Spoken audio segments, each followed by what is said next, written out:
Doctor साहब, ये जो प्रोस्टेट की बीमारियां हैं जी, कैंसर की, इसके बारे में आप बताइए कि क्या क्या हो रहा है जी।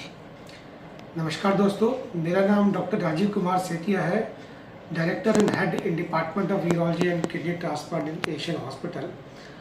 तो जहाँ तक कि प्रोस्टेट कैंसर की बात है, ये केवल मेल में मिलता है क्योंकि प्रोस्टेट ग्लैंड केवल मेल में ही पाई जाती है। और ओल्ड एज में प्रोस्टेट कैंसर एक मेल का मोस्ट कॉमन कैंसर है। प्रोस्टेट कैंसर एक बड़ा साइलेंट सा डिजीज होता है। अर्ली स्टेज में कोई सिम्टम्स प्रेजेंट नहीं होते हैं। इसको अर्ली स्टेज में हम डिटेक्ट कर सकते हैं एक सिंपल ब्लड टेस्ट जिसको PSA बोलते हैं, और डिजिटल रेक्टल एग्जामिनेशन जो यूरोलॉजिस्ट करते हैं। तो हम लोग एडवाइस करते हैं कि 55 साल की उम्र के बाद साल में एक बार ये दोनों टेस्ट जरूर करवाने चाहिए, ताकि अगर प्रोस्टेट कैंसर बनता है तो उसको जल्दी आइडेंटिफाई कर लिया जाए। लेकिन अगर ये नहीं करवाते हैं और प्रोस्टेट कैंसर बनता है और वो फैल के दूसरे अंगों में चला जाता है, एडवांस स्टेज में पहुंच जाता है, तो उसका मैनेजमेंट थोड़ा डिफ़िकल्ट हो जाता है, उसको कंप्लीट क्योर करना मुश्किल होता है। जैसा कि इस कहानी में आपने देखा कि सुरेश जी को ये तब मालूम पड़ा जब कैंसर फैल की हड्डियों में चला गया। तो इसको हम मेटास्टेटिक कैंसर बोलते हैं। और इसमें जो कॉमन सिम्टम्स होता है वो बोन पेन, हड्डियों में दर्द होता है, और अगर स्पाइन की हड्डी में दर्द है तो वो फिर कई बार पाँव तक भी जाता है। और इसका जो मेन ट्रीटमेंट होता है वो हार्मोनल ट्रीटमेंट होता है। हार्मोनल ट्रीटमेंट का मतलब है कि जो टेस्टिस से जो हार्मोन टेस्टोस्टेरोन निकलता है, अगर उसको ब्लॉक कर दिया जाए तो प्रोस्टेट कैंसर के फैलने की स्पीड कम हो जाती है और काफ़ी केसेस में दर्द में भी आराम आता है। ये हार्मोन ट्रीटमेंट दो तरीके से दिया जाता है, सर्जिकली या मेडिकली।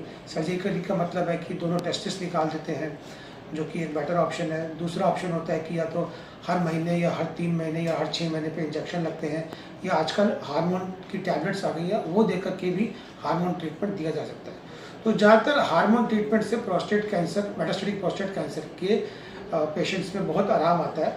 लेकिन फिर भी अगर सिग्निफिकेंट बोन पेन है तो जिस बोन में पेन है उस जगह लोकल रेडियोथेरेपी देके मरीज को राहत दिलाई जा सकती है। कई बार हार्मोन ट्रीटमेंट भी कुछ साल बाद जाकर के जब फेल हो जाते हैं, उस समय फिर बारी आती है कीमोथेरेपी की और एडवांस ट्रीटमेंट की, तब उनकी जरूरत पड़ती है। तो मैं यहाँ आप सब लोगों को यही हिदायत दूंगा कि 55 साल के बाद साल में कम से कम एक बार अपना प्रिवेंटिव हेल्थ चेकअप जरूर करवाएं, जिसमें PSA ब्लड टेस्ट जरूर हो और यूरोलॉजिस्ट से मिलके डिजिटल रेक्टल एग्जामिनेशन जरूर करवाएं। क्योंकि अगर प्रोस्टेट कैंसर को हम अर्ली स्टेज में डिटेक्ट कर लेते हैं, जब ये ऑर्गन तक ही कन्फाइंड है, प्रोस्टेट से फैल के दूसरे अंगों में नहीं गया है, तो इसको हम परमानेंट ट्रीट कर सकते हैं। बहुत अच्छा सवाल पूछा आपने।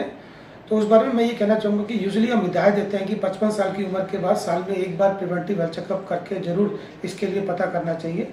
लेकिन अगर फैमिली हिस्ट्री है, घर में पिताजी को है, बड़े भाई को है, या चाचा को है, या किसी रिलेटिव को है जो कि ब्लड से रिलेटेड है, अगर उनको प्रोस्टेट कैंसर की हिस्ट्री है, तो 45 साल की उम्र के बाद साल में एक बार प्रिवेंटिव चेकअप होना चाहिए, यानी कि PSA ब्लड टेस्ट और digital rectal examination by urologist. जनता को आप एडवाइस दीजिए कि क्या करना चाहिए। मैं यही एडवाइस दूंगा कि सभी पुरुषों को 55 साल की उम्र के बाद PSA के लिए यूरोलॉजिस्ट से जरूर मिलना चाहिए, और अगर पॉजिटिव फैमिली हिस्ट्री है तो 45 साल की उम्र के बाद यूरोलॉजिस्ट से साल में एक बार जरूर मिलना चाहिए। डॉक्टर साहब, आपका धन्यवाद। थैंक्स।